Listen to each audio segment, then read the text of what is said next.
Father, let's talk about this question of the dialogue mass, which we raised some time ago, and we had a response to that we've been hanging on to, where this viewer writes in and says, I just watched your recent discussion concerning the dialogue mass. In the program, Father Jenkins asserts that the dialogue mass was a modernist innovation. However, I have read in my own Catholic materials evidence to the contrary. There are excerpts from a reprint of the 1954 edition of Bishop Morrow's My Catholic Faith and the 1941 edition of Father Stedman's My Sunday Missal.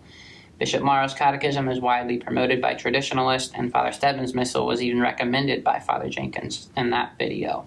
So I appreciate your work and always look forward to your latest programs. Do you have a response to that, Father?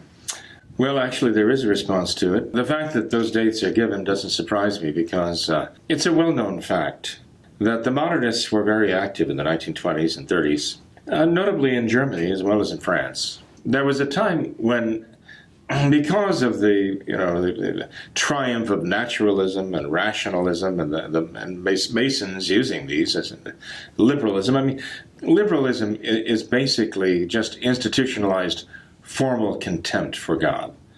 That's what liberalism is. It is making a system of formal contempt for God and God's authority. That was going on in the nations of Europe. And with the rise of the Nazis, the rise of the fascists in Italy, and so on, the church became largely confined to the sacristy. The church was allowed practically no voice in the social life, as these nefarious and godless and anti-God ideologies were on the rise. And so it's fairly well known that, for example, Pius Parsch, a German priest, was involved in a liturgical movement in Germany within the church to bring about liturgical changes and so on, because basically the church had no real voice outside in society at large. There was a lot of liturgical ferment going on there.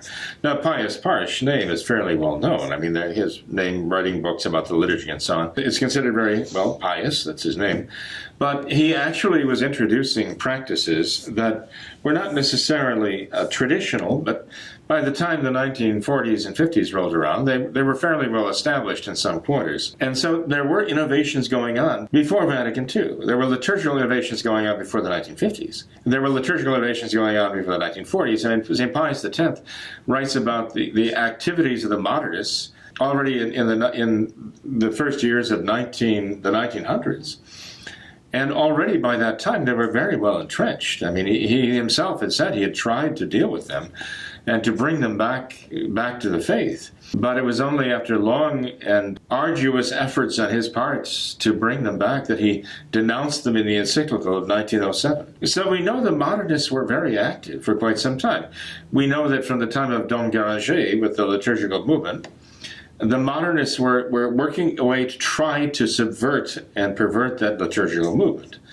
And they're still invoking this idea of active participation. The modernists will even cite the encyclical Trale Sollicitudine of St. Pius X, his motu proprio, I believe it was, about liturgical music and how worldly it had become by the time he wrote about it in the early 1900s and the opening decade of the 1900s. And they try to make it sound as though they're just kind of the current expression of that idea, Pope Pius X. They're not. They're exactly the opposite. St. Pius X condemned them as being exactly the opposite. So it takes a lot of nerve on their part to say, we are just the logical, necessary continuation of what St. Pius X started back then. He would probably take them by the lapels and give them a good shaking for that one. But also, before St. Pius X, Dom Guéranger, the Benedictine monk, was trying to bring the people back to an understanding of the sacred liturgy. But he wasn't going to change the liturgy to suit the people. He was trying to awaken in the people an understanding of the liturgy. He was trying to instruct them on the beauty and the glory of the traditional liturgy. So again, what the modernists do is they tell a bald-faced lie. And the more bald and the more bold the lie is, the more they're convinced it's going to carry the day, because just how brazen they are in lying. And so they are somehow heirs to the liturgical tradition of active participation desired by Dom Guéranger when he was trying to increase a love and a knowledge of the faithful of the traditional liturgy. not change the liturgy to suit their ignorance, and to bring the liturgy down to erase all the divine mysteries from the sacred liturgy, as we have in the Novus Ordo. So my answer to this gentleman would be, well, yes, it may well be so. I haven't checked the sources, but I have no reason to doubt what he's saying there, and I trust that he's an honest man. He did find these things. But finding these things as he did does not mean that these were not introduced by modernists over the years, 30s, 20s, even before that, with the idea that they were a step in the direction of the new Mass, and that they would use these things. They would use the dialogue Mass as a stepping stone toward the new Mass. One does not have to exercise an enormous energy of imagination to see how the dialogue Mass would fit into that program very well, because it turns all of the people into those who are responding to the Mass. It basically allows the people to invade the sanctuary as though they were servers, man, woman, and child, breaking down the distinction between the nave and the sanctuary, eventually eliminating the community altogether, bringing in female servers. I mean, the dialogue Mass is definitely a step in that direction, where everybody is responding, more or less, right?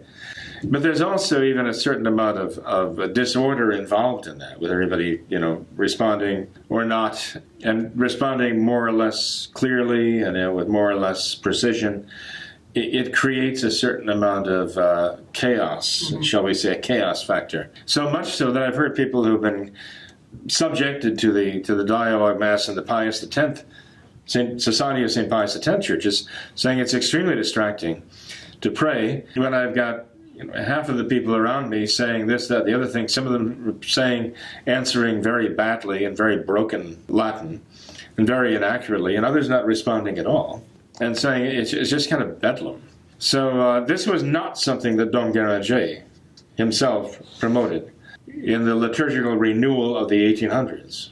It is not something that the traditional Mass lends itself to. It is something that is definitely a step in the direction of the Novus Ordo.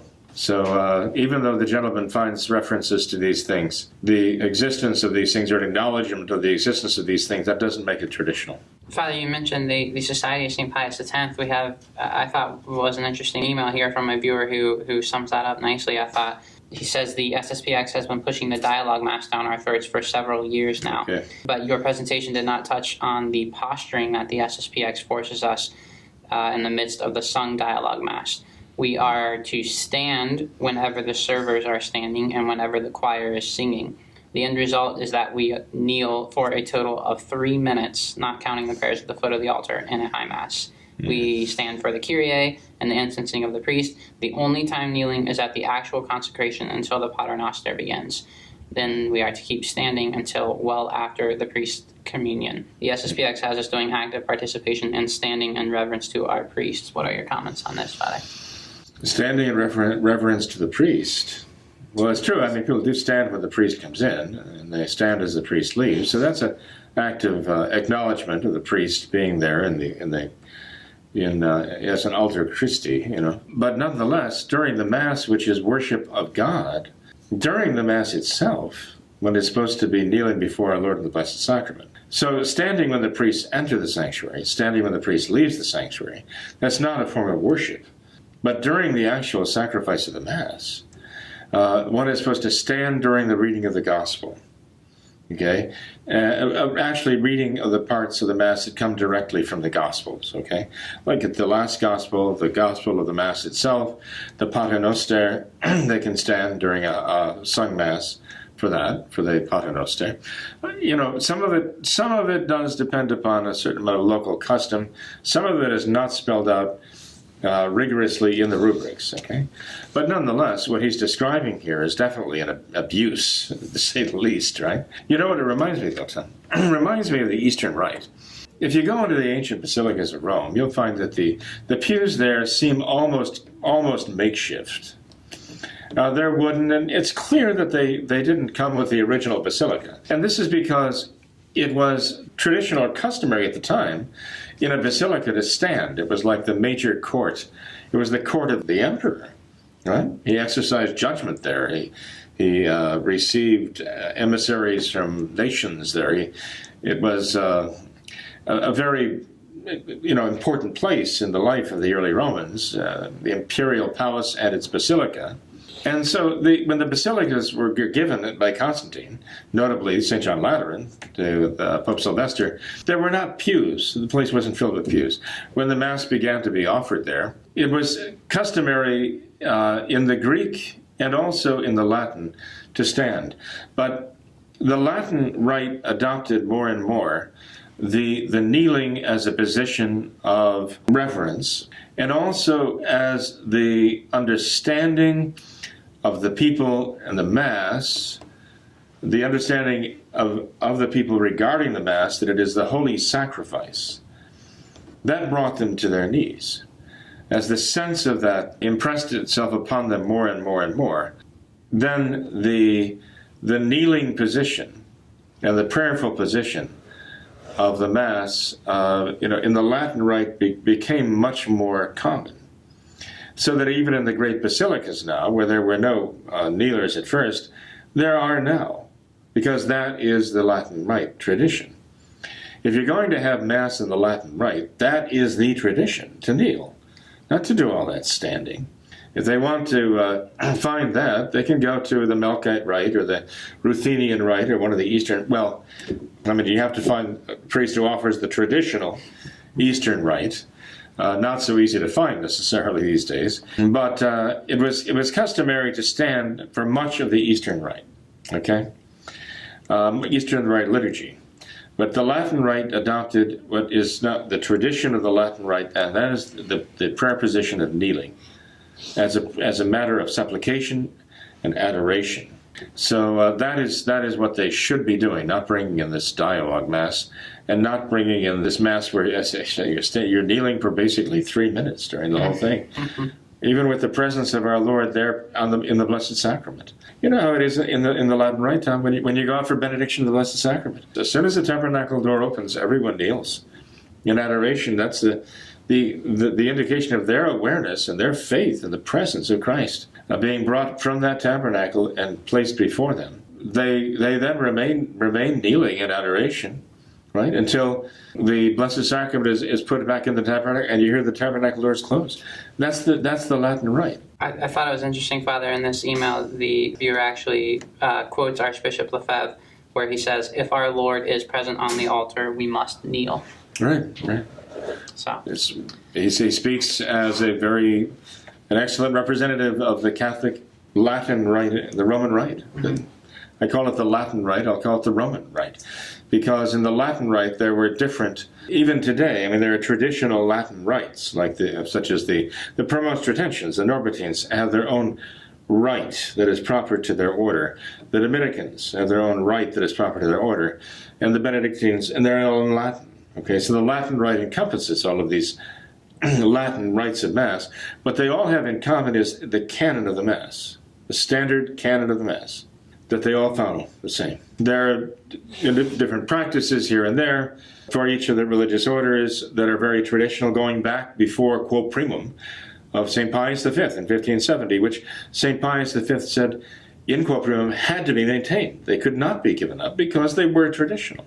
So within the Latin rite, you have different rites for multiple different orders, religious orders, or the Sarum rite, and so on and so forth.